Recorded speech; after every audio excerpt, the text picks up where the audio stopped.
Alors, bonjour à tous et bienvenue du coup dans ce live du Social Club où j'ai la chance d'accueillir Théo Lyon avec nous. D'ailleurs, je me posais une petite question très indiscrète que j'ai de répondre, mais Lyon, c'est ton vrai prénom? Enfin, ton vrai nom? C'est mon vrai nom, ouais, c'est mon vrai nom. C'est vrai? Putain, Ouais. c'est ouf, franchement, t'as trop de la chance, hein. C'est pas donné à tout le monde de s'appeler Lyon.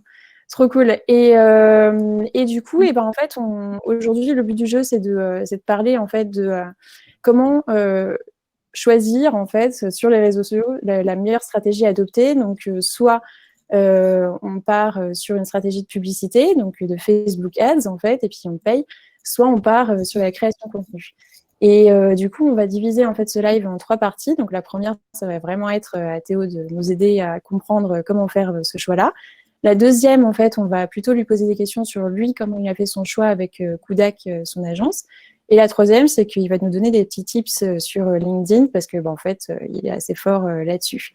Du coup, alors juste pour info quand même, pour ceux qui connaissent pas le Social Club et qui nous rejoignent, en fait, on est la première école qui forme aux réseaux sociaux, tout simplement. On fait des webinars comme ça toutes les 2 semaines sur des sujets liés aux réseaux sociaux où on invite des intervenants hyper stylés comme Théo pour qu'ils nous expliquent un peu mieux comment comprendre. On fait aussi des masterclass et après, on a évidemment la newsletter. Voilà, je pense que j'ai tout dit. Et du coup, Théo, est-ce que tu peux juste commencer déjà par te présenter pour Yes. ceux qui ne te connaîtraient pas? Ouais. Du coup, je m'appelle Théo Lyon, j'ai 23 ans et du coup, Ouais. j'ai une agence qui s'appelle Kodak et qui est spécialisée en Facebook et Instagram Ads. Donc, on est une dizaine dedans, c'est avec une quarantaine de clients et on accompagne principalement des sites e-commerce. Et donc, la boîte est assez récente, elle a 1 an. Et en parallèle, moi, du coup, je suis étudiant à HEC, où je suis en dernière année de master entrepreneur. Voilà, du coup, je fais ça en parallèle de ma boîte. Voilà pour la version courte. Moi, je trouve ça assez ouf quand même que tu aies l'occasion de faire les deux, quoi. Pas, que tu aies le temps de faire les deux, que tu aies le temps de gérer et ta boîte. En plus, vous êtes parti chez The Family il n'y a pas longtemps, non, c'est ça? Ouais, ouais. Alors, le temps, j'ai pas vraiment le temps de faire les deux. Faut à chaque fois choisir plutôt l'un ou l'autre. C'est un peu le mythe. Je fais le minimum dans l'un des deux. Je dirais pas Ouais. le et non. Oui, on a de familles aussi sur un autre projet en plus. Donc, c'est pas vraiment la boîte Mm. coach. C'est une autre boîte qu'on a un peu mis en stand-by pour l'instant. On pourra en parler si tu veux après. Mais ouais, on Ouais. est sur un projet autour du marketing d'influence. Voilà. Ok. Bah, grave stylé, franchement. En plus, à quoi, t'as 23 ans, c'est ça? Yes. Ouais, à 23 ans, d'avoir réussi à monter sa boîte, son agence en Facebook Ads, et puis d'avoir un peu, alors, bon, je dirais peut-être pas dégueuler le marché parce qu'il y en a quand même beaucoup, mais en tout cas, tu t'es fait une place en 1 an, tu vois, c'est quand même assez rare et c'est pas anodin. Enfin, moi, je trouve ça hyper stylé. Ok, et du coup, passons du coup la partie 1, donc comment vraiment choisir entre le contenu ou la pub sur les réseaux sociaux. Alors déjà, en fait, pour ceux qui ne connaîtraient pas la notion d'inbound marketing ou de création de pub, est-ce que tu peux rappeler en fait vraiment tout simplement quelle est la différence entre les deux? La différence, elle est assez simple. Il y en a un où c'est les gens qui viennent te chercher, et l'autre, c'est toi qui vas chercher les gens. Donc, l'inbound, c'est tu produis du contenu qui permet aux gens de te contacter ensuite. Et l'outbound, c'est tu vas montrer du contenu aux gens pour essayer de leur vendre ton truc. Donc, dans un, tu les interromps et dans l'autre, c'est eux qui viennent te voir. Pour faire simple. Ok. Et du coup, la publicité, enfin voilà, juste pour être clair, en fait, tu payes alors que l'inbound, donc la création de contenu, tu ne payes pas, quoi. Ouais, plus ou moins. Bon, tu payes, il y a des frais associés à la production de contenu, mais qui sont moindres par rapport à la publicité payante. Tu payes pas l'attention, disons. Ouais, ok. Et du coup, alors sur la pub, est-ce que tu peux nous dire un peu quels sont les avantages en fait de choisir une stratégie pub Mm. déjà? Enfin, pourquoi on partirait là-dessus? Ouais, ce qui est assez sympa quand on fait de la pub par rapport au marketing du contenu, c'est que la pub, ça peut être assez immédiat en fait. C'est un peu comme c'est un peu comme de la prospection. Tu vois, quand tu fais du commercial, il y a ta marque, il y a la prospection. La prospection peut te donner des résultats assez rapides qui tu sois. Ce qui est assez sympa, c'est quand tu as de l'argent, en fait, ça te fait économiser du temps, la publicité. Ça peut permettre, c'est un peu un cheat code. Et ça a tous ces leviers d'optimisation et tu peux trouver à chaque fois toutes les plateformes qui vont bien sur ton truc. Donc, si tu as un budget marketing, ça te permet Mm. d'utiliser le temps que ça aurait pris de te faire connaître avec du contenu juste. Donc, et puis, ça peut être assez héroïste maintenant avec les leviers digitaux. Donc c'est assez cool. Ok, mais du coup, c'est quoi, tu vois, un budget marketing en fait? C'est quand tu dis en fait, si tu as du budget marketing, j'imagine que ça, c'est l'inconvénient en fait, c'est que si tu n'as pas de budget marketing, en fait, tu peux pas faire de la pub, c'est ça que tu dis? Ah ouais, c'est sûr. Ah oui, non, ouais, ça, c'est l'inconvénient de la publicité payante. C'est pour ça que c'est pas accessible au démarrage et qu'au démarrage, il faut plutôt peut-être aller Mm. on en parlera plus en détail sur du marketing du contenu. Mais ouais, si tu as de l'argent, en tout cas, ça te permet d'un peu de t'achètes de l'attention, en fait, c'est simplement ça que ça veut dire. Tu l'achètes dans la Ouais. pub. Ouais, c'est ça, quoi. Non, je sais pas quoi te dire de plus sur cette partie-là payante. Mais ouais, en fait, c'est sûr qu'il faut avoir de l'argent après. Ça permet, c'est un peu un cheat code, quoi. C'est comme lever des fonds et être sur fonds propres. Bien sûr. Non, mais est-ce que du coup, tu pourrais juste, je sais pas si tu as une idée, je sais pas si c'est aussi bien que ça, en fait, mais c'est quoi le minimum de budget à investir en pub pour avoir des retours? Ouais, alors ça dépend d'énormément de variables. Je peux vous donner les variables parce qu'il n'y a pas de réponse à cette question immédiate parce que ça dépend de beaucoup de choses. C'est une question que me posent tous mes clients que j'ai Ouais, j'imagine. Ils veulent tout savoir, mais ça dépend de plusieurs choses. Déjà, combien coûte tout produit, c'est quoi la plateforme sur laquelle tu veux faire de la pub. Si tu veux de la pub payante, pub télé, c'est pas la même chose que de la pub Facebook, hein. Même chose. Et en fait, moi, mon exemple que je manipule tous les jours, c'est pub Facebook et Instagram. Là-dessus, si je devais donner règle générale, je dirais qu'à partir de 1 000 € par mois, tu peux commencer à faire des trucs qui sont sympas, mais ça dépend du prix de ton produit. Tu vois. Si c'est un produit qui se vend 500 € Ouais, avec 1 000 € par mois, tu vas pas t'en sortir. Donc, ouais. ouais. Sur la pub Ça me payante, semble énorme quand même. ah ouais, 1 000 € par mois, non? ouais, après, si tu veux, ça dépend ce que tu veux comme résultat et ce que tu vends aussi, tu vois. Après, moi, après, tous mes trucs sont avec des a priori e-commerce, tu vois, où je veux vendre un produit en dessous de 1 000 € par mois. C'est un peu chaud, tu vois. Ça veut dire que tu dois, 1 000 € par mois, tu divises, ça fait pas beaucoup par jour. Mm. Et tu as quand même des contraintes d'optimisation. Donc, c'est toujours compliqué de donner des règles générales, hein, parce qu'on parle que de Facebook, mais tu as 1000 régies. Bien sûr. Donc, ouais, non, mais il faut de Ouais. l'argent. Hein. Publicité payante, il faut payer. Ok, donc en gros, on peut se dire que ça, c'est vraiment le gros inconvénient de la pub, en fait, finalement, c'est que si t'as pas 1 000 € de budget à donner, en fait, c'est mort, quoi. Enfin, ça sert à pas grand-chose, tu dis, en fait, il n'y a pas de retour sur investissement. Et du coup, c'est pour ça que tu privilégierais plutôt la création de contenu. Donc, enfin, du moins quand on démarre, en fait, quand vraiment on est, ou alors quand on est un petit acteur. Alors, est-ce que tu peux peut-être expliquer un peu plus, quels sont les avantages, du coup, de la création de contenu? Ouais, alors moi, ce que j'adore avec la création de contenu, c'est un peu comme. Ça, en gros, c'est ta marque versus tes ventes. La publicité payante va permettre d'avoir des ventes et le contenu va être ce genre de boule de neige que tu crées. Et au démarrage, tu n'as pas de résultat. Donc, 4-6 mois, les gens se foutent de ta gueule et il n'y a rien. Et à partir d'un moment, ça commence, tu as pris une avance qui est telle et la boule devient de plus en plus grosse. C'est un peu comme les intérêts composés en finance. Et c'est un truc qui va payer sur le long terme et qu'il faut absolument faire. Et donc, en fait, tu vois, je pense que là-dessus, il n'y a pas vraiment de choix à faire entre la stratégie de contenu et la stratégie payante. Sauf si tu n'as pas d'argent. Dans ce cas-là, tu ne peux pas faire de payante. C'est très simple. Mais sur la stratégie de contenu, moi, l'avantage que je kiffe vraiment, c'est que ça te crée une marque et tu ne peux pas te le faire voler, en fait. Quelqu'un qui fait une grosse vague de publicité, OK, il va montrer sa pub à plein de gens, mais toi, tu as eu l'avantage du long terme d'avoir monté ton contenu de façon organique, donc des gens que tu as intéressés.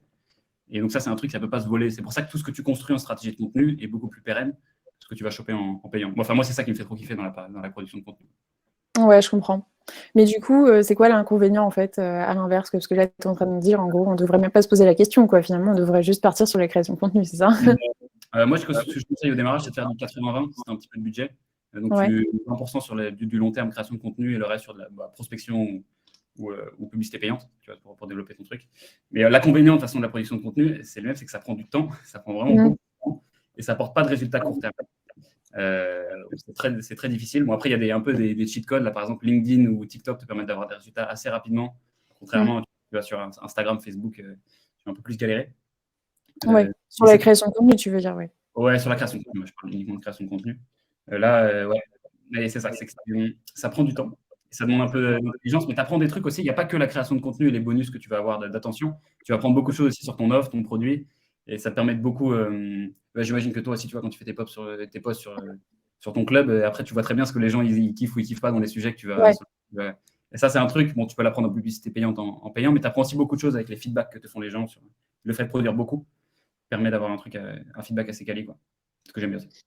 Ouais, non, mais c'est clair que non, mais c'est vrai qu'on voit tout de suite la différence. Je voulais juste rebondir sur, tu as dit 80-20 et alors moi, j'ai pas très bien compris, en fait, le 20 lesquels et 80 les quoi. Je voulais juste clarifier ça pour être sûre. Ce truc-là, en fait, c'est une idée que j'ai vue dans la newsletter de Marketing Mania, que tu dois sûrement connaître, Ouais.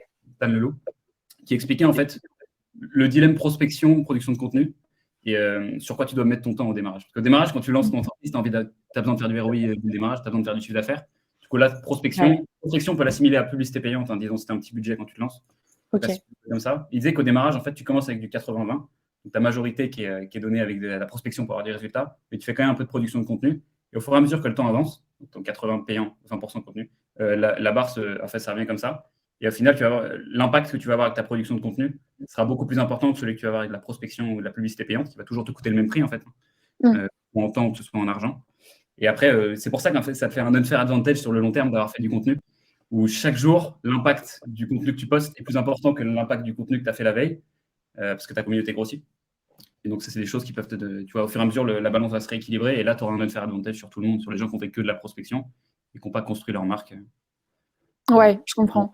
Mais du coup, par contre, si je comprends bien, c'est un peu délicat ce que tu es en train de dire, parce que tu dis en fait que du coup, on aurait mieux intérêt à faire donc 80% de prospection, et en même temps, tu dis que si on n'a pas 1 000 € à dépenser, c'est compliqué. Donc, est-ce qu'il y a, tu vois, une espèce d'entre-deux ou une manière quand même de faire un petit peu de publicité sans avoir trop de budget, ou alors qu'est-ce que tu conseilles en fait pour ceux qui n'ont pas 1 000 €, quoi?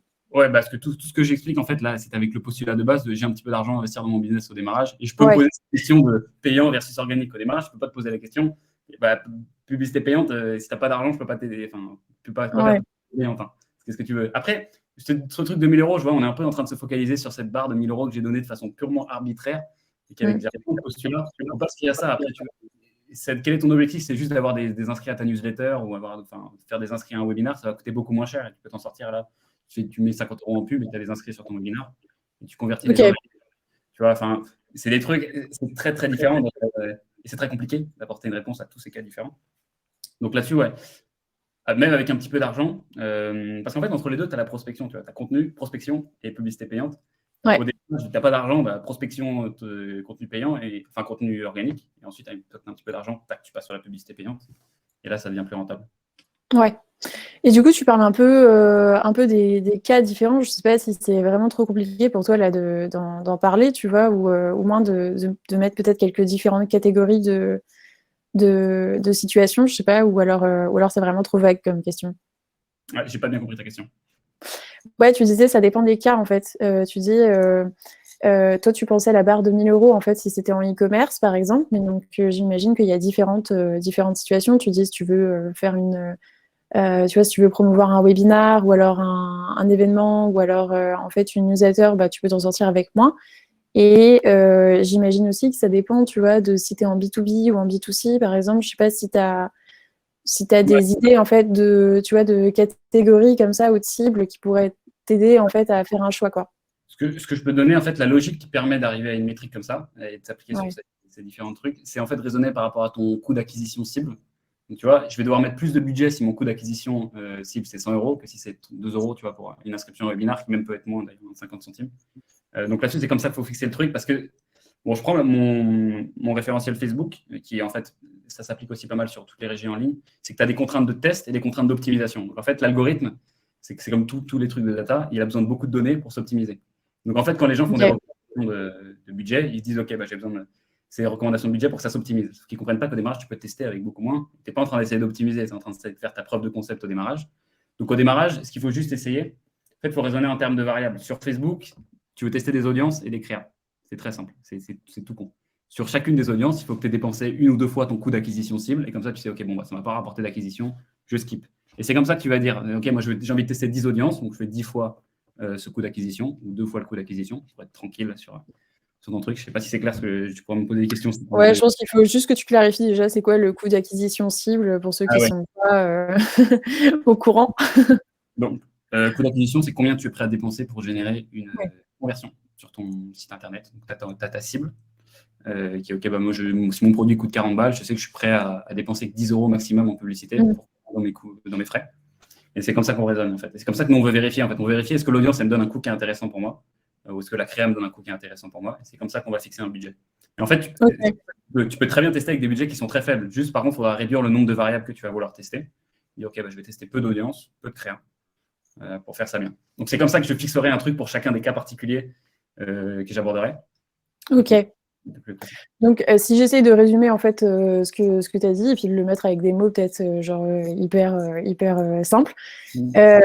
En gros, tu dis finalement ça dépend de ton prix, du prix de vente de ton produit, quoi. Et en fait, à quel pourcentage de ce prix-là tu es prêt à donner, donc le coût d'acquisition, pour ensuite en fait avoir une vente derrière. C'est c'est ça. ça? Donc, Voilà. tu vois, si par exemple ton produit, il est à 1 000 €, bon, bah, tu es peut-être en effet prêt à mettre 100 € pour avoir une vente derrière. Et du coup, en fait, bah, tu vas mettre un montant beaucoup plus élevé en pub que si tu vends en fait un produit qui coûte 10 € et que tu es prêt à mettre seulement du coup 1 € Voilà. pour avoir un client derrière, c'est ça? Exactement, c'est ça. Ok, bon bah déjà c'est plus clair et puis en plus je pense que ça aide. Prudence, merci Madame Lavesse pour la reformulation, de rien. On est là pour ça. J'en profite aussi, il y a une petite question de Christian et puis d'ailleurs je vous le dis, si vous avez des questions, n'hésitez pas à les poser. Moi je les regarde régulièrement et puis enfin le but c'est que ce soit quand même assez interactif. Christian qui demande sur Facebook, étant donné qu'on ne peut que toucher 2% de nos abonnés, peut-on réellement s'appuyer sur le marketing de contenu? Deux choses. Moi, j'en fais pas du tout sur Facebook. Hein. Je partage juste mes trucs d'Instagram sur Facebook. Et comme il n'y a aucun reach sur Facebook, c'est assez cata. Donc, je ne conseillerais pas d'avoir une stratégie. Enfin, Facebook est un gros pilier. Hein, parce que normalement, en plus, si tu fais de la pub Facebook, tu as des gens qui vont cliquer pour aller voir ta page. Donc, s'il n'y a pas de contenu dessus, c'est la mort. Mais je conseillerais de l'avoir plutôt comme une brique d'une stratégie de contenu que comme un truc central. Ça paye plus trop. Hein, ça reach plus grand monde. Ouais. Ouais, en fait, bah, c'est ce que tu disais tout à l'heure, c'est que là, aujourd'hui, pour la création de contenu, finalement, toutes les plateformes ne sont pas à égalité, quoi. Toi, tu conseilles plutôt d'aller sur LinkedIn ou tu parlais de TikTok? Ouais. J'ai Ouais, vu bah, que tu avais un post en fait, ce matin dessus d'ailleurs. j'ai fait un post ce matin sur le sujet, sur le fait que moi, ça m'apporte beaucoup, même en B2B, hein, ça m'apporte beaucoup de leads en B2B. TikTok, parce qu'en fait, ouais, il y a deux choses sur ta stratégie de contenu, pardon. Il y a ce que tu veux partager, donc ton contenu, et la plateforme sur laquelle tu veux le partager. Et parfois, juste tu fais un mauvais choix de la plateforme sur lequel le partager. Genre, tu prends ton contenu LinkedIn, tu le mets sur Facebook, et bah, t'es personne, même au bout de 6 mois, 1 an. Et donc, en fait, c'est là où il faut aller vers là où l'attention est la moins chère. On revient à cette notion-là. Hein, tu vas acheter de l'attention, mais du coup, avec du bon contenu. Et c'est là où TikTok et LinkedIn te donnent des super avantages, parce que du coup, la portée organique, ce que tu postes, n'est pas réplicable sur n'importe quel autre réseau. Il n'y en a pas encore qui donne un tel avantage. En plus, LinkedIn, c'est du B2B, Ouais. donc montrer ton contenu à autant de pros, c'est un truc, c'est ouf, quoi. Mais du coup, tu vois, il y a Yanis qui demande comment TikTok peut te ramener des prospects alors que la tranche d'âge est très basse. C'est une bonne question. Eh bien, je me posais la même question au démarrage. En fait, tu touches tellement de gens sur TikTok que tu as forcément. Tu vois, je regarde par mois, je crois que j'ai à peu près 2,2 millions de personnes touchées sur TikTok. Non. Et si, c'est un truc mais TikTok est incroyable. J'ai commencé il y a 5 mois. Hein. Donc avant, il n'y avait rien. Donc c'est vraiment une Putain, c'est aubaine de ouf. énorme. Et donc dans le 2,2 millions, tu as forcément. On va pas me dire qu'il n'y a pas un pro dedans. Il n'y a pas un mec qui est dans ta cible. Et après, ce qu'il faut voir autre chose, c'est que les mecs, ils vont pas convertir directement avec TikTok parce que c'est pas hyper engageant. Tu regardes un TikTok, c'est 10 secondes, 15 secondes. Mais par contre, après, ils vont aller sur ton profil. Et ce qui est génial sur le profil TikTok, c'est que tu peux avoir non seulement un lien vers ton site, que moi, je ne mets même pas d'ailleurs. Moi, je mets un lien vers ma chaîne YouTube ou mon Instagram. Ça fait un peu un funnel. Ça te permet d'avoir une brique brand awareness tout en haut du funnel, en mode où tu vas montrer ton contenu à plein de gens, qui est hyper forte et hyper puissante. Et après, ils vont sur Instagram, ils viennent en apprendre un peu plus. Ils vont sur YouTube, où je balance des trucs un petit peu plus avancés. En fait, c'est une stratégie de funnel, tout simplement. Ils finissent par te joindre. Ouais, je comprends. Bon, il est 13h50, je pense qu'il faut qu'on avance un petit peu sur la partie 2, du coup, sur le cas Kudak. Là, ça va être peut-être un peu plus clair pour vous, du coup, avec un exemple concret. En fait, moi, si j'ai appelé Théo, précisément, c'est parce que je trouvais qu'il y avait un truc assez intéressant, c'est qu'il avait donc cette double casquette d'un côté, tu vends de la pub, quand même, à tes clients, et d'un autre côté, en fait, toi, pour faire de la publicité sur Kudak, finalement, pour faire connaître Kudak, en fait, tu fais de la création de contenu. Genre, moi, j'ai jamais vu une pub passer sur Kudak. Alors, tu me dis si je me trompe, mais je crois que vous en faites pas, non? Il n'y en a pas. Ouais. Il n'y en a pas. Pour la simple et bonne raison que le contenu qu'on poste nous rapporte déjà beaucoup de leads et on n'aurait pas le temps de traiter plus de personnes. Du coup, le marketing du contenu nous rapporte entre, disons, 15 et 20 appels de découverte par semaine. Donc entre 15 et 20 personnes qui nous appellent. Bon, après, on sélectionne beaucoup, nous, les gens avec lesquels on bosse. Du coup, on prend 2 ou 3 par semaine max. Et en fait, on n'a pas besoin. Mais la publicité payante, ça serait un truc, tu vois, typiquement, c'est un peu ce que je te disais avant. Où, je pourrais rajouter la brique publicité payante quand on aura la masse pour l'assumer. Et là, ça va faire décupler le truc. C'est un multiplicateur, en fait. Tu vois, l'organique et la publicité, ça se multiplie, en fait. Donc, c'est pour ça que s'il y en a, l'erreur, c'est d'en avoir un des deux qui vaut vraiment 0,0, tu vois. Ouais. Ou là, par exemple, si tu as de la publicité payante, mais que tu n'as rien sur ta page Facebook, bah, tu vois, tu perds tout le trafic de curiosité qui va aller checker ta page Facebook. Donc, ouais. Ouais, donc en fait, tu dis dans tous les cas, il vaut mieux commencer en fait par au moins faire un peu de posts et de création et de contenu, quoi, pour avoir un peu une vitrine. Et puis, en fait, tester son audience, comprendre qu'est-ce qu'elle a envie, comprendre qu'est-ce qui marche chez elle, etc. Et bien, en fait, après, dès qu'on commence à avoir un peu de budget, hop, on investit dans la pub pour faire en sorte à ce que, du coup, on ait encore plus de visibilité et qu'on décuple les efforts, quoi, c'est ça? Exactement, c'est ça. Et nous, on a eu la chance, du coup, chez Kodak, d'avoir le marketing de contenu qui a fonctionné très, très vite, en fait. Donc, on n'a pas eu vraiment besoin je te disais au démarrage, j'ai commencé par la prospection, ensuite le contenu. Nous, je sais pas, sur LinkedIn, et le fait d'avoir LinkedIn d'abord à la base, parce que pendant un an, j'ai fait que du LinkedIn. Au bout d'un mois et demi, j'avais des gens qui me contactaient déjà.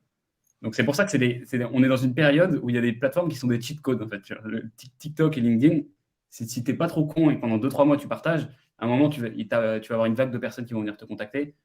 Tu vois, moi, c'est comme ça que je t'ai vu aussi sur LinkedIn, Maud. C'est la même chose pour moi. Si je suis là, c'est parce que grâce à LinkedIn. Ouais. Tu Bah ouais, lances complètement.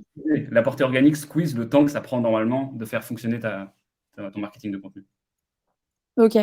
Et du coup, est-ce que tu peux nous dire d'ailleurs, donc on y est, aujourd'hui, un peu quels sont les chiffres que tu fais sur LinkedIn? C'est quoi ton audience, tu vois? Enfin, t'en es où?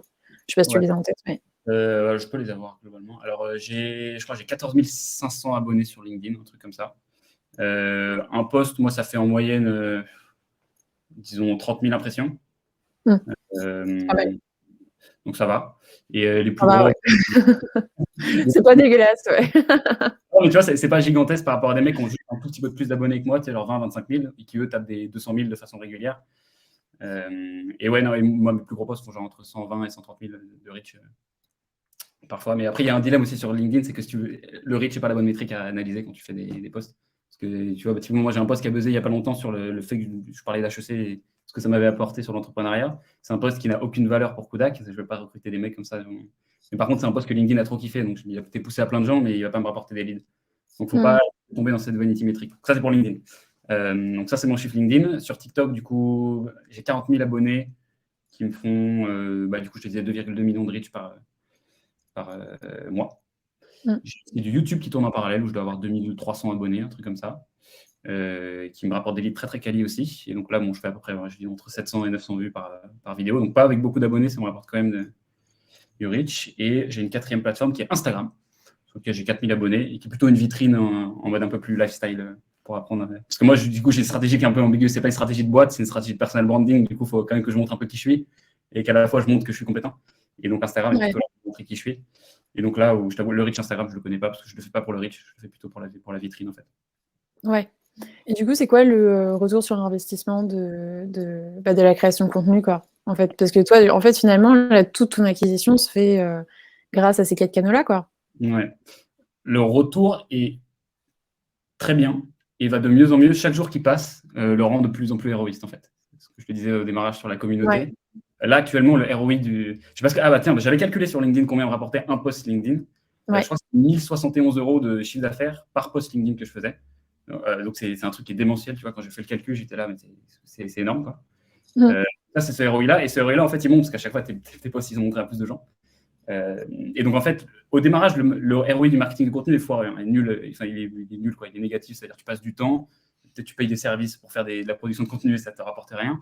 Mais c'est un truc, ok, c'est pour ça qu'il faut avoir de la prospection en parallèle qui te rapporte un peu d'argent. Et le fait d'avoir cette petite différence qui fait que tu investis un petit peu dans ton marketing de contenu, fait qu'à un moment, tu vas avoir ton unfair advantage qui va être ta boule de neige qui sera beaucoup trop grosse pour qu'on l'arrête. Et le ROI est dingue, quoi. Mais parce que surtout, c'est le ROI qui se calcule en temps contre chiffre d'affaires, contrairement à la pub où c'est argent versus chiffre d'affaires. Et à ton avis, en fait, c'est quoi parce que tu vois, c'est une question qu'on me pose assez souvent, ça. Et je pense qu'il intéresse beaucoup de gens, c'est en fait, c'est quoi le cheminement mental entre quelqu'un qui lit ton post et quelqu'un qui achète ton produit? Enfin, à ton avis, pourquoi ça marche, quoi? Genre, pourquoi les gens, ils voient les posts, ils voient le contenu et puis ils finissent par acheter? Enfin, c'est quoi la mécanique psychologique qu'il y a derrière ou pas, mais C'est marrant parce que je me suis posé la question et en fait, c'est un exercice qui est un peu dur parce qu'en fait, on te demande de théoriser un truc que tu fais un peu naturellement. Tu as un peu ce syndrome du ça marche, donc vas-y, je peux dire n'importe quoi, les gens vont me croire en fait. Si je te dis c'est ça, c'est ça. Je sais pas exactement ce que c'est. Mes pistes pour mais ça l'instant. marche. Mes pistes, c'est de me dire, tu vois, qu'il faut avoir ton contenu en funnel. Donc en fait, il faut avoir du gros contenu qui intéresse plein de gens ensuite. Après, tu montres du contenu intermédiaire où tu fais des petits tutos ou des trucs comme ça. Et ensuite, là où tu montes ton expertise, il faut que l'expert qui est dans le doute, il se dise, OK, ce mec-là, il a un truc que moi, je ne pourrais pas faire tout seul. Moi, ce qu'ils se disent souvent, en fait, les gens, notamment, j'ai un format qui s'appelle le JDA, donc journal des ads de Facebook, où je partage toutes les semaines, du coup, moi, ce que j'apprends sur Facebook en regardant des vidéos. Et ce format-là a un effet sur les gens qui se disent, OK, il y a tellement de trucs à chaque fois dans le JDA que je me dis, mais je ne peux pas tout maîtriser sur Facebook, je suis obligé de faire appel à ce mec-là qui lui, dont c'est le travail. Et donc, en fait, tu es là pour démontrer ton expertise, mais pas juste, en fait. Tu es là pour démontrer que tu as une expertise que le mec qui va vouloir bosser avec toi n'a pas encore ou ne veut pas avoir, c'est-à-dire parce que ça demande trop de temps de l'avoir. Je ne sais pas si je suis clair dans ce que je raconte. Ouais, c'est que en fait, surtout que toi, comme tu es sur le service, c'est que en fait, ce que tu veux dire, c'est que t'as pas peur en fait de démontrer ce que tu sais ou de donner directement des conseils ou en fait d'expliquer même, enfin ouais, de donner des conseils et de donner du contenu et de donner de la valeur, parce que de toute façon, en fait, les personnes qui vont acheter ton produit, le problème qu'elles ont, c'est pas tellement qu'elles savent pas faire, c'est juste qu'elles ont pas le temps, quoi, c'est ça, ou alors qu'elles ont pas envie de le faire. Et du coup, dans tous les cas, elles vont appeler quelqu'un pour le faire à leur place, quoi, c'est ça? Exactement, c'est ça. C'est un peu la même. Je fais une parallèle avec. Il y a beaucoup d'indépendants en fait qui se posent la question. Par exemple, je vois des community managers sur Instagram qui mettent plein de conseils en fait justement sur comment gérer sur les réseaux sociaux, etc.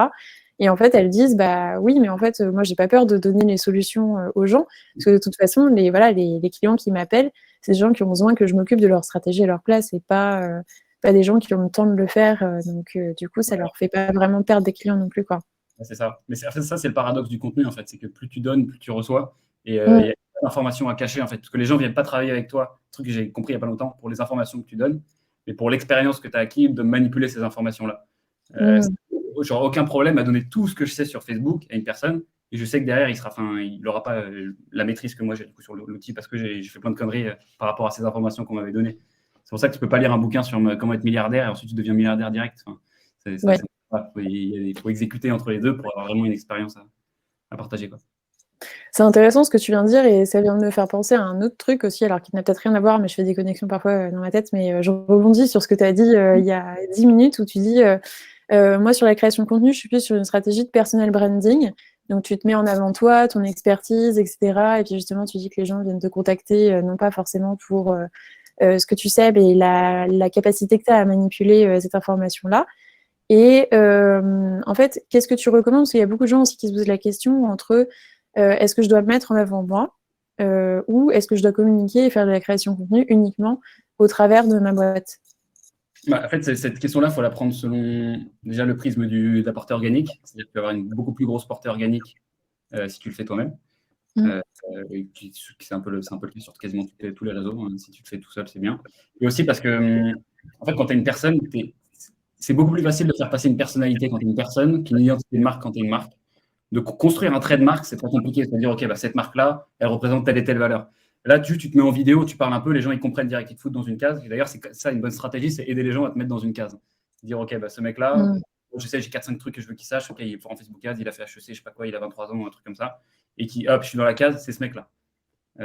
Et en fait, en gros, il faut le voir comme aussi sous le prisme, tu vois, du risk-reward, en fait. Tu risques plus grand parce que tu mets en avant ta gueule. Tu vois, par exemple, si nos business, ils se foirent, toi ou moi, ce n'est pas juste la foirade de ton club, c'est la foirade de Maud, en fait. Donc tu mets en jeu. J'espère pas, mais. Je ne te le souhaite pas. Mais on sait qu'on joue ça, tu vois, on joue un peu notre réputation aussi. Mais si tu la mets en jeu, c'est normal que tu récoltes un ROI qui est supérieur. Mais c'est pas, tu peux faire ça juste avec ta page business aussi, c'est possible, mais ça va prendre un peu plus de temps, c'est la même chose. Et tout le monde n'est pas prêt à prendre ce risque. Ok. Il y a Agathe qui demande quel type de contenu tu postes sur TikTok. Très bonne question parce que c'est pas intuitif. C'est-à-dire que je ne poste pas de contenu Facebook Ads sur TikTok. Absolument pas. Parce qu'en fait, pour avoir une bonne stratégie de contenu, parce qu'en fait, je suis en train d'écrire une vidéo sur ma stratégie de contenu, donc j'ai un peu réfléchi à ce truc de comment, en fait, c'est à la croisée entre ce que tu kiffes faire, ce que tu sais bien faire et ce qui marche. En fait, ce que tu kiffes faire, c'est toi, en fait. Qu'est-ce que toi, t'aimes bien?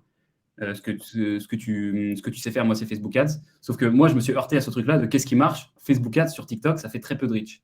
Et donc, je me suis dit, okay, mon but avec TikTok, c'est de faire de la brand awareness. C'est-à-dire, je fais de la notoriété, ça marche très bien pour ça. C'est la seule plateforme où je peux toucher autant de gens avec si peu d'efforts. Et après, les gens qui sont intéressés par Facebook Ads, je fais une vidéo Facebook Ads de temps en temps qui fait pas de reach, c'est pas grave. Mais elle intéresse cette petite partie de mon audience qui m'a rejoint pour ça. Donc, en fait, ce que je poste sur TikTok, moi, je poste des vidéos face cam où je raconte des trucs de marketing ou de psychologie marketing qui me font kiffer parce que c'est ma tasse de thé, ce truc-là. Donc, Et tu as des gens qui suivent comme ça. Et puis après, du coup, de temps en temps, ta petite vidéo marketing un peu plus poussée Facebook Ads où je raconte un peu ce que je fais. Je partage des expériences perso. Ça, c'est un truc d'ailleurs qui est commun entre TikTok et LinkedIn. Les célébrations, c'est parfait. Hein. Ouais, ça marche. Ouais, ça marche vraiment très bien. Non, je pense que c'est un super bon conseil que tu donnes en fait là, de faire la croisée entre du coup ce que tu aimes faire, le contenu qui marche et le troisième c'était Ce que tu sais faire bien, enfin dans ton ouais, expertise. ce que tu sais faire. J'ai failli te mettre une colle là.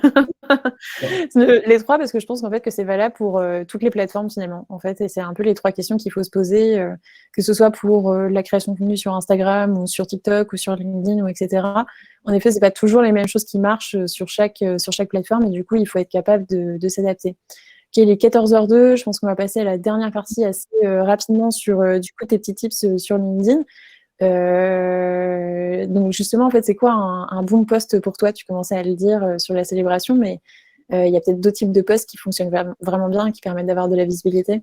Ouais, alors avant de donner les conseils là-dessus, je pense qu'il faut savoir qu'est-ce que c'est un post qui fonctionne en fait, de base. Tout le monde se dit, ok, bah, c'est un post qui fait du reach. Parce que toi, tu as ta métrique, on a la métrique, tu vois, alors hop, ça reach, ça fait tant de likes, tant de commentaires. Un post qui fonctionne, c'est un post qui fait progresser ton business. Donc il y a ça déjà. Et en fait, il faut voir tous les posts que tu fais selon ce prisme-là. C'est-à-dire que on a souvent en fait cette mauvaise conception de se dire, ok, bah, je vais là. Et en fait, on fait naturellement, c'est un truc qui est terrible. Quand un post fait pas beaucoup de reach, on dit, ok, bah, j'arrête de partager là-dessus, les gens kiffent pas. Alors, en fait, moi, je te prends un exemple. Les vidéos que je faisais sur LinkedIn, j'en ai un petit peu moins qui sortent en ce moment, sur LinkedIn pur. C'est celles dont tous les gens me parlaient en appel de découverte. Et pourtant, elles faisaient 2000 vues, tu vois. Et alors que j'avais des posts à côté, des 20 000, 30 000 impressions. Donc, mon conseil LinkedIn, tu vois, sur la stratégie LinkedIn, c'est déjà voir son contenu comme un funnel. Je vais revenir sur ce truc-là. Ça ne veut pas dire qu'il ne faut pas faire des posts qui ne font pas de la grosse portée, mais il ne faut pas faire que ça, parce que sinon, les gens, ils découvrent pas, tu vois, et ils découvrent pas qui t'es, ou alors il faut avoir quelqu'un d'autre dans ton équipe qui fait du contenu technique. Et donc, trois types de posts, en fait. Des posts pour les débutants, pour attirer de la masse, les posts intermédiaires, où tu commences à des petits tutos, des petites astuces, mais qui sont vraiment très débutants aussi, hein, sur du technique Facebook Ads, ou pour moi, c'est Facebook Ads, mais bon, pour les autres, ce sera autre chose. Et ensuite, des trucs très avancés, c'est-à-dire que tu vois, tu vas sélectionner une petite partie de l'audience qui peut comprendre, et c'est ces postes-là qui vont te faire un énorme ROI, tu vois. Et donc, en fait, après, bon, ça, c'est pour la stratégie globale. Sur la tactique, après, ce qui fonctionne bien, je peux donner moi ce qui fonctionne bien en ce moment sur mes posts. Les posts aérés, ça marche toujours bien. Le fait de mettre la page. Aéré, tu veux dire? Ouais. Ouais, aéré, donc sauter des lignes. À chaque fois, il faut que avec le système de dwell time, qui est le temps que passent les gens sur ton post, il y a un gros impact sur la façon dont il est diffusé. L'accroche, super importante. Donc, les 2 ou 3 premières lignes, selon combien de caractères on écrit, qui doivent vraiment donner le point de tension en fait, de ton post, la question à laquelle tu vas répondre. La structure des posts aussi, très très important de ne pas donner la réponse dès le démarrage. Il faut que ce soit une histoire, le post. Donc au début, on annonce la problématique, on introduit, on explique pourquoi le sujet est intéressant, ce qu'on a réfléchi, et à la fin, on file la réponse. Petit call to action. Poser un truc tout con aussi, que tout le monde peut faire, c'est une petite question à la fin de son post. Tu fais le même post avec ou sans question. Le reach n'a rien à voir. Donc une petite question où tu poses un truc en rapport avec ce que tu as dit. Très efficace. Les posts valeurs versus commentaires marchent toujours. Il y a plein de gens qui disent que ça marche plus, mais ça marche toujours. Moi, ça marche. Ça marche toujours. Donc, ouais, mais il faut le faire bien aussi. Il ne faut pas en abuser parce que c'est relou. Sinon, les mecs qui demandent que ça, c'est très, très relou. Il faut en faire un de temps en temps. Et voilà. Et puis après, bon, ça, c'est les posts pour faire de la perf, c'est les tactiques. Et après, sinon, pour les thèmes généraux, on a parlé des célébrations. Moi, c'est le truc que j'emploie vraiment pas mal, ou des petites anecdotes personnelles aussi, parce que les gens sont curieux. Il y a la limite du voyeur, donc ils veulent en savoir beaucoup sur ta vie, et donc il faut leur donner. C'est pour ça qu'on a l'impression toujours que les influenceurs sont des bouffons narcissiques, mais c'est parce que c'est ce qui fonctionne sur LinkedIn. C'est-à-dire, moi, je dis aux gens qui disent ça, mais tu vois, par exemple, Gambato, il se fait beaucoup tracher par ce qu'il parle de. Mais il faut se dire, pourquoi est-ce que LinkedIn poste ce contenu? C'est parce qu'il plaît à des gens. Arrêtez d'aimer ce contenu et il va arrêter de le poster. Donc, voilà, petit post personnel. Ouais.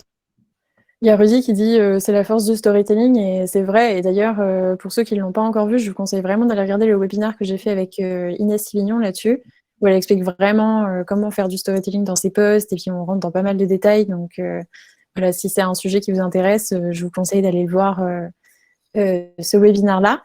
Et à l'inverse, en fait, est-ce que tu as repéré des choses qui ne fonctionnent pas du tout sur LinkedIn, qu'il ne faut pas faire?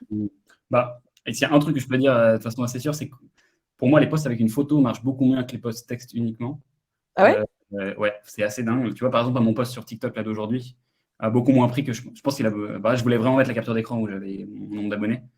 Et je pense qu'il aurait mieux pris si j'avais juste fait du texte. Moi, j'ai moins de succès avec ça. Après, je fais plus trop non plus un truc que je faisais beaucoup au démarrage, c'est les carousels explicatifs. Donc ça, super hein, pour donner de la valeur technique. Hein. Donc un petit diaporama qu'on enregistre en PDF, qu'on publie, ça c'est super. Des trucs qui fonctionnent pas sinon, je sais pas, parce que ouais. Non, bah t'as des vidéos qui font pas trop de reach, mais encore une fois, je dis c'est pertinent. Et, tu vois, même moi, je me rends compte quand je réfléchis à qu'est-ce qui fonctionne ou pas, je suis en train de me dire où est-ce que j'ai fait du reach, tu vois, et où est-ce que j'ai pas fait de reach. Ouais. Alors que c'est pas ça la façon dont il faut réfléchir. Non, mais j'aurais pas grand-chose à dire. Ouais. Moi, il y a juste un petit truc que je dis tout le temps, que je répète, parce que je remarque que finalement, c'est un peu la base, mais tout le monde ne le sait pas. Donc, c'est un petit conseil que je vous donne, juste ne partagez pas de contenu, ça ne marche pas. Ouais, bien sûr. Non, mais ça, c'est pas renouvelé, mais ça, c'est une douille suprême, ça ne marche pas. Ouais, ouais, non, voilà. Et c'est vrai que c'est ce que la première chose, enfin, que les gens font, quoi. En fait, tout le monde fait ça. Donc, il vaut mieux, en fait, si vous avez un contenu que vous avez bien aimé et que vous avez envie de partager, il vaut mieux le réécrire et le poster que de faire un simple partage, parce que vous n'arriverez pas à avoir de la visibilité avec ça. Et c'est pareil, en fait, si vous avez une stratégie où c'est votre entreprise qui fait un post et qu'après, vous, en tant que salarié ou en tant que dirigeant, d'ailleurs, vous repartagez ce post-là, bah, c'est pareil, il vaut mieux pas faire ça. Il vaut mieux réécrire, en fait, et le poster, quoi. Ouais, ça marche vraiment pas du tout. Ouais. Raymond, qui est un peu curieux de savoir pourquoi les posts visuels marchent moins bien. Bah, Tu as une explication, ça? c'est mon expérience hein, pour l'instant. Donc, je sais pas, peut-être que tu as une expérience différente, toi, Maud. Moi, je mets jamais d'image. Mais en fait, par contre, pour clarifier, les infographies, alors qui marchent bien, en fait, il faut différencier les carousels, qui sont un format qui, eux, sont vraiment poussés, de je fais un post avec une image ensuite, où là, c'est autre chose. Et donc là, toi, tu dis que ça marche moins bien. Ouais, les posts, ouais, c'est ça. Bah, en fait, je suis en train de réfléchir à tous les posts que j'ai fait avec des photos. J'en ai aucun qui sont parmi mes top posts, en fait. À chaque fois, ça va être plafonné. Je dépasse pas 10 000, 15 000. C'est déjà bien, mais c'est pas dingue. Je sais pas pourquoi, exactement. J'ai aucune idée. Enfin, moi, la première explication qui me viendrait à l'esprit, là, c'est peut-être que, en fait, ça tue un peu le teasing, quoi. C'est-à-dire que, par exemple, moi, je me suis souvent posé la question sur les posts avec les webinars. En fait, je mets jamais les visuels parce que la première phrase d'accroche, souvent, elle annonce pas un webinar. En fait, je tease pas en disant Hello, il y a un webinar qui arrive. En fait, je vais souvent mettre une petite phrase un peu qui va attiser la curiosité des gens. Et finalement, quand ils déroulent, ils se rendent compte que c'est un webinar. Or, en fait, si je mettais le visuel directement, je pense qu'ils le verraient dans le feed comme ça, et puis peut-être qu'ils se diraient ah bah ça m'intéresse moins et qu'ils skipperaient. Donc c'est peut-être une explication en fait, du moins de ma propre expérience. Mais bon, voilà, ça dépend de chacun, de son audience, des sujets aussi qu'il partage, je pense. Ouais, c'est possible. Bah, je vois qu'il y a t'as Jordan aussi de Germinal, la chaîne Evie, qui fait ça pour les podcasts, pour les replays. Le fait en fait, tu peux pas te douter que c'est un webinar avant d'avoir déroulé le post. Qui fait du dwell time. En fait, bon, c'est ça, sur le papier, c'est logique en tout cas. Ouais, oui, c'est ça, c'est la notion de dwell time. Alors juste, on va bientôt terminer, mais dwell time, pour ceux qui connaissent pas, c'est le principe en fait que on va passer du temps. En fait, LinkedIn a commencé à mesurer, donc un peu comme beaucoup de réseaux sociaux, mais le temps qu'on passe à lire un post. Donc du coup, voilà, en fait, si on s'arrête pour lire tout le post, si on clique pour en savoir plus, en fait, ils vont vraiment calculer le temps qu'on passe là-dessus. Et plus les gens passent du temps, donc c'est-à-dire que s'ils lisent le post en entier, si en plus après ils s'arrêtent pour mettre un commentaire ou s'ils s'amusent à lire tous les commentaires qu'il y a, là le dwell time de votre post va être super fort et du coup en fait le post va être considéré comme un bon post et puis il va être poussé. Ouais. C'est pour ça aussi en fait que les carousels marchent bien parce que un carousel c'est simple, hein, en fait vous passez du temps à aller du slide sur l'autre slide etc. Et du coup voilà le dwell time est amélioré.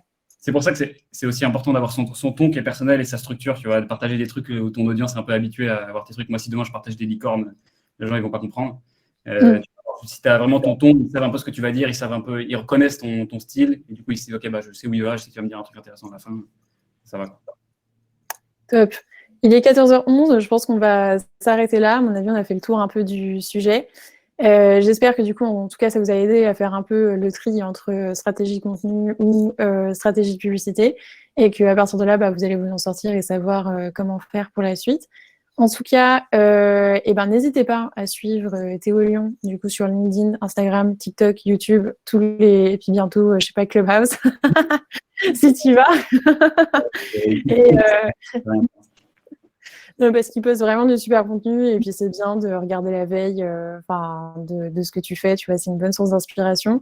N'hésitez pas aussi, pour ceux qui ne me suivent pas encore, de le faire, parce que je poste régulièrement en fait les news sur les webinars, les replays, etc. Donc voilà.